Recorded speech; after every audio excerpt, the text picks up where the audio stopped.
The future of project management is changing fast. On Projectified with PMI, we'll help you stay on top of the trends and see what's really ahead for the profession and your career. For an easy way to stay up to date on Projectified with PMI, go to iTunes, Stitcher, Google Play Music, or pmi.org/podcast. Hello, I'm Stephen May, and this is Projectified with PMI. I'm here with my co-host Tegan Jones, and in this episode, we're talking about what it takes to deliver rapid response projects. These are the projects that help organizations successfully pivot when things are changing fast. And that's the situation for most organizations right now. So many are making big changes to try to stay relevant. Yeah, most leaders do seem to understand that their organizations need to move a lot faster, but surprisingly few actually feel confident that they can do that. A survey that PMI conducted with Forbes Insights found that 92% of executives said their organization's ability to respond rapidly to change was a key driver of success, but only 27% actually consider themselves really agile. So I think that speaks to a big need for reinvention. I think it also speaks to the need for new skills, or at least new ways of working. You have to look at how are decisions made, how are teams communicating, how are projects managed, everything. And you have to be ready to change what's not working. Of course, this is easier for some organizations than others, but it's still doable. The fact is, sometimes the stakes are high and project teams just have to act fast. We're approaching the 1 year anniversary of Hurricane Maria, and this was an instance where a failure to respond quickly cost hundreds, maybe thousands of lives in Puerto Rico. The latest figures show that nearly 3,000 people died as a result of the storm and its aftermath. And a lot of those deaths were caused by a lack of power, the failure of the government to restore power in a timely manner. So, people who had health issues that were not related to the hurricane, people who were already in the hospital, died due to a lack of basic medical care. You know, it wasn't until August that the entire island finally had power again. That was 11 months after the storm, and that is just way too long. Of course, there's a lot of red tape. There's a lot of bureaucracy involved in these types of government funded projects. We all know that. We get that. But when you're talking about people's lives, and especially on this scale, you just have to find a way to get it done. We're going to hear more about what that might look like when I talk with Everaldo de Souza Alves Jr. from Equifax in a few minutes. While financial organizations aren't out there saving lives in quite the same way, I think there are a lot of lessons that can be learned from the highly regulated global finance space that could be applied to all types of other projects. For instance, he and I talked a lot about communication and how much of being able to respond quickly comes down to how well project teams know each other, how well they understand who is responsible for doing what. When things are constantly changing, you have to keep those lines of communication open and make sure everyone is moving in the same direction. And that's how you keep quality up too, which is something that Dev Ramcharan, a program director at TD, will talk about in a few minutes. But first, I want to go to McDonald's and talk about a massive transformation project that its global PMO was able to execute on an extremely tight timeline. You know, there for a second, Tegan, I thought you were saying you actually wanted to stop now and go to McDonald's, which I was completely down with, but now I understand where you were going with that. I also understand that McDonald's was one of the PMI Project of the Year finalists this year. Is that correct? Yeah, it was. So that meant I got to visit its new global headquarters in Chicago and learn about their digital acceleration project, which was actually super impressive. I also hear they have a very special global menu at that restaurant where you can get items that are normally not available in the US. It reminded me of when I was working in the Philippines and you could get the longanisa meal at McDonald's, which you cannot get here in the US anywhere, as far as I know. Yeah, they had all sorts of stuff on their menu. Some cheesy bacon fries from Australia, some strawberry ice cream thing that's really popular in Brazil, I guess. And you can order all these items on their new digital menus, which is part of what the project delivered. You had me at cheesy bacon fries. Very cool. Let's hear how they did it. Mobile tech has evolved consumer expectations, and no company is immune. Even McDonald's, one of the largest quick service restaurant chains in the world, saw itself at risk of becoming obsolete. So in March 2017, McDonald's CEO and president Steve Easterbrook made a big decision. He told shareholders the company would roll out mobile order and pay to 20,000 global restaurants by the end of the year. Amy Martin, senior director of the company's global PMO, says her team had mixed reactions. One is, oh my gosh, like how are we going to do this? And the other was, oh my gosh, we can do this. We're McDonald's. 9 months. That's how long the team had to reach its goal. Scott Badsky, McDonald's Director of Portfolio and Process Management, explains how they balanced delivery speed with discipline.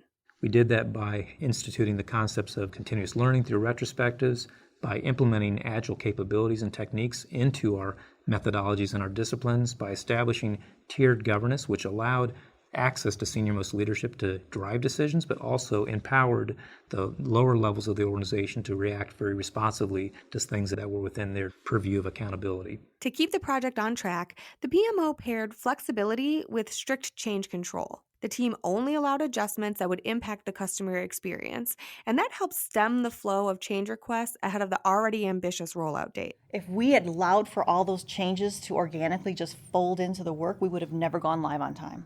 So we instituted a change control board, and we meet every single week, and we discuss any change that wants to be applied to our future releases. They have to have good business justification. They need to be clear on who's paying for it and making sure that it does align with our strategic direction. The project closed nearly $10 million under budget and wrapped 1 month early. Daniel Henry, McDonald's Executive Vice President and Global CIO, says smart project management was a key driver of the team's success. Well, a project of this scale doesn't happen without project management. It doesn't happen without discipline. It doesn't happen without governance. It doesn't happen without managing the risks and concerns that happen every single day. And when you have that discipline in place, you have the entire team behind you. You have everyone marching to the same objective. And to me, the core of that is having that project management discipline happening every single day.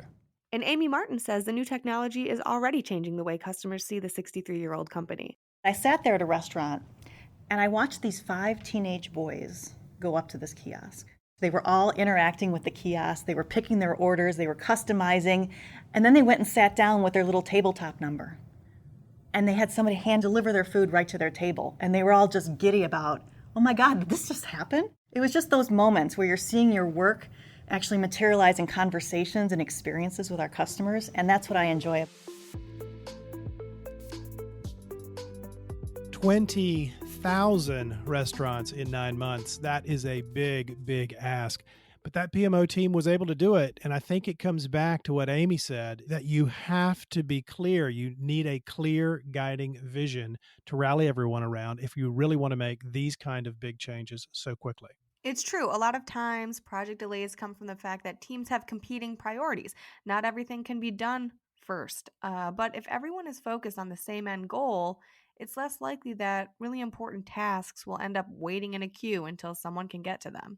It's really about committing as an entire organization to what's going to deliver the most business value in the shortest amount of time. Yeah, and once you have that figured out, you need to have the processes in place that will help you ramp up your speed. Our next guest, Dev Ramcharan, has some thoughts on how organizations can actually pick up the pace on their projects without sacrificing quality. It's such an important point. I mean, that we have to make sure that the project continues to be focused on its strategic intent.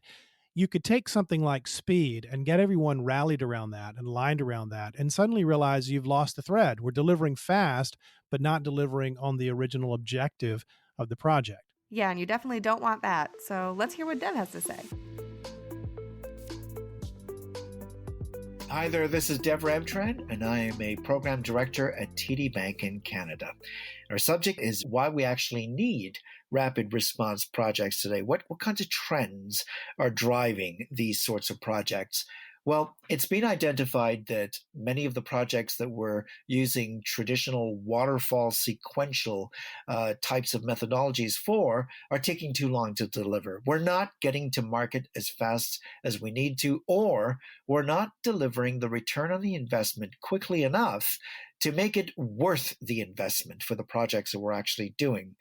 We are faced with rapid technological advancement and change, and we're finding that also for our organizations to remain sustainable and for our project management entities to be relevant, we need to be able to deliver and deliver fast, or at least have options of delivering in different ways that fit the project results, the scope, the particular benefits that are involved more easily than traditional waterfall approaches do today. A question people might ask is, how can project teams make sure that they aren't sacrificing quality as they ramp up the speed of delivery? And truly, it is a danger that as we speed things up, things fall through the cracks and we start having a degree of breakage. This is especially serious if we're working in the financial sector, in the scientific community, in aeronautics, or in the public sector, where compliance and regulatory guidelines and requirements are pretty deep. So how do we then make sure that we're ensuring quality? Well, one of the things is that we need to align on what quality actually looks like and ensure that everybody on the project team, together with the sponsor, agrees that that is what quality actually looks like. Next, we've got to ensure that individuals on the team specialize in looking at and reporting on quality through the project lifecycle. And you might ask finally, well, okay, I understand all those things, but how does leveraging the full spectrum or all the varieties of delivery approaches help? Well, it helps by giving us options that better suit the kinds of projects that we're actually delivering. It also shifts the focus away from the methodology as a palace itself, where it's all about the care and feeding of itself, and where all that we find ourselves building in our project management communities is process factories. Instead, what we shift to is the actual business value of what we're doing, so that whatever means we have at our disposal, the varied project management methodologies that we can leverage, help us to best deliver those business results. It's easy to assume that your definition of quality is shared by everyone on your team. But I think Dev made a really good point in saying that you have to be intentional about clarifying what quality looks like, and not just at the start of a project. You have to come back to that all along the way. I think that's especially important when you're working with dispersed teams.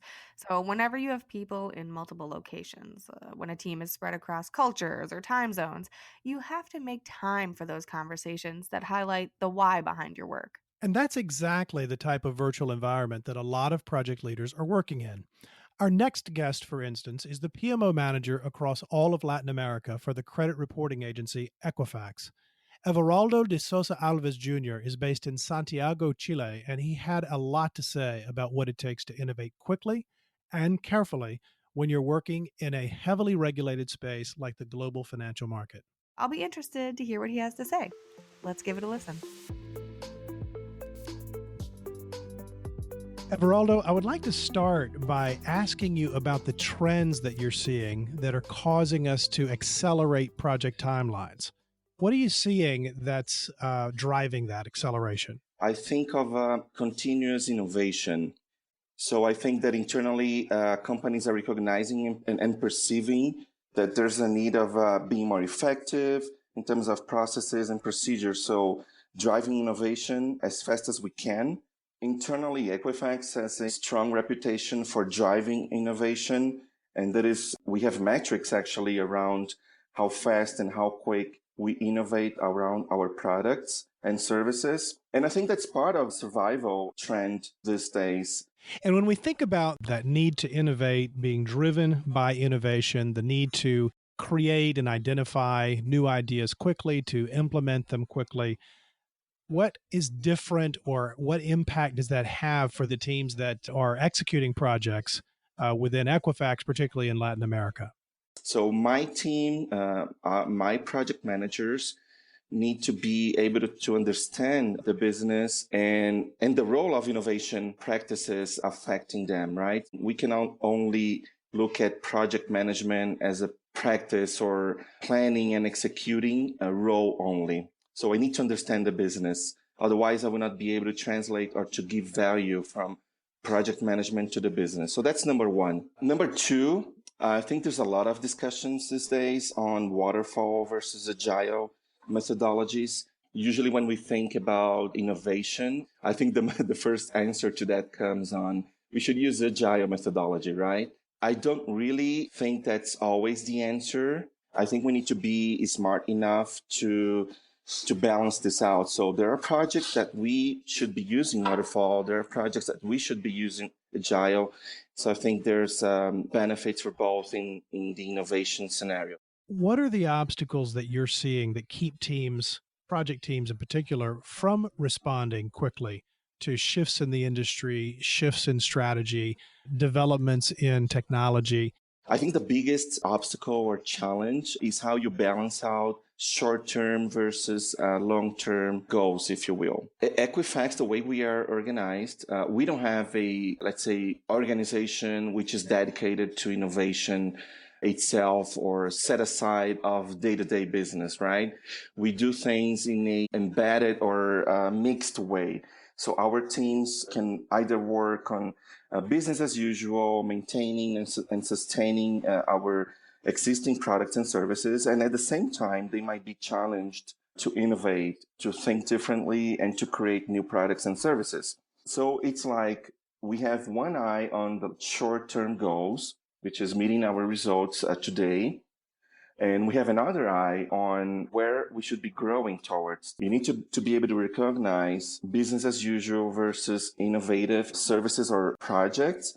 And you need to be able to embed those into the way you measure and evaluate your projects. I think that's the main obstacles. What have you found to be key in helping teams overcome that challenge? I think strong leadership, Stephen.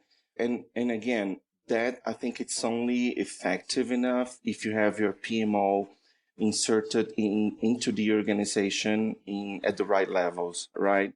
If you're able to peer with marketing, legal, HR, IT, and all of the organizations within your company, you have to make sure that you are able to translate your portfolio of projects, that they understand which are those ones that are impacting the business as usual, more immediate results versus those ones that are bringing more future type of results, right? How do you balance that rigor and those requirements implied by being in a regulated industry with the need to respond rapidly to customer demands and to changes in the marketplace and to developments in technology? How do you balance regulated, which tends to sound slow to change, with the need to be fast? It's all about how we apply innovation, how we use the innovation methodology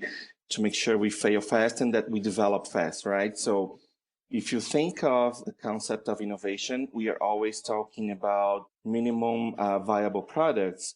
And that means that we need to be able to break down our projects into smaller parts, right? We need to be able to do it fast. So recognizing that regulatory is an important element of it. When you break your innovation process into pieces, I think that usually you start with a smaller implementation, sometimes with a pilot. So I think by doing this, you have a more controlled way of doing things, right? So you are able to test your idea, your product, your services in a much smaller environment, in a more simpler way. And at the same time, you have the chance to evolve on applying all the regulatory expectations for that specific or particular project. Use the innovation methodology to help you with that. Break down into smaller pieces. Make sure you have a more controlled way in the beginning where you can be faster while still complying with regulatory elements and progressively incorporating more robust requirements as you expand the launch to the market, right? So when you think about really staying with this theme of managing risk, of staying compliant, then how do you make sure project teams don't sacrifice quality of any sort in order to move more quickly? I think there's no magic there. There's really no miracles. I think sometimes our leaders just push us on doing more in less time with higher quality. And we need to prove that sometimes that's just not possible. I mean, you need to be able to balance this out, right? So I think that the key is always going back to the basics of the methodology, right?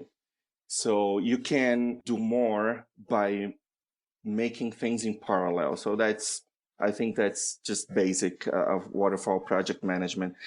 That implies on having more resources. That's as simple as that sometimes. We all know that resources are limited within our organizations. But if you want to keep quality, you need to plan for it. Let's talk about decision making for a moment. So, what is different about, or what is the role of effective decision making in environments and in companies and in project teams and in PMOs where we must be responding quickly to changes in the environment? I think it's imperative that we are able to do quick decision making.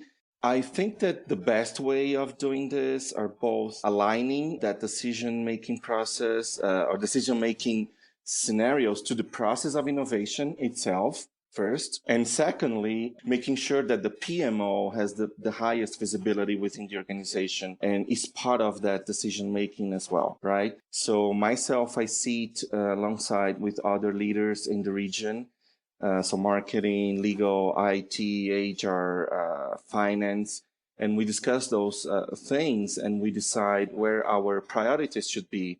What is the role in the PMO in ensuring that the company, the organization, the project teams are more responsive and ultimately more successful? I think the PMO should be able to play a role where we influence our regional leaders, in this case, Latin America, to make right decisions on where the priorities are. We need to be able to show them that we don't have unlimited resources. So we need to bring this to the table, and we need to bring discussions on where should we put our resources. They are valuable. They have limited time. So where should we assign them to make sure we are driving innovation where we want to, while we are still keeping an eye on the business as usual? What advice do you give to project managers that really want to make their teams, their projects, their companies more responsive to change? I think the first one is really acknowledging the business needs or the business processes. And in my example, as we've been discussing today, understanding that innovation is a key element for the company and that I need to embed this into my project management discipline. So get to know your business, get to know how they operate and what's relevant for the business, and apply it to your project management or PMO organization. Maybe closing it, I think that I would just say an effect thing, which would be just be close to the business and be close to the business. And again, be close to the business. I could not emphasize that more. I think that's how we bring value from project management to the market. Be close to the business, be close to the business, be close to the business. With that, Everaldo de Souza Alves Jr. has the last word. Everaldo, it has been a pleasure to meet you and to talk with you. And thank you so much for sharing your experience, your insight, your wisdom. Wonderful having you here today. Thank you for listening to Projectified with PMI. If you liked this episode, you can subscribe on Apple Podcasts or Google Play Music. We'd love your feedback, so please leave a rating or review.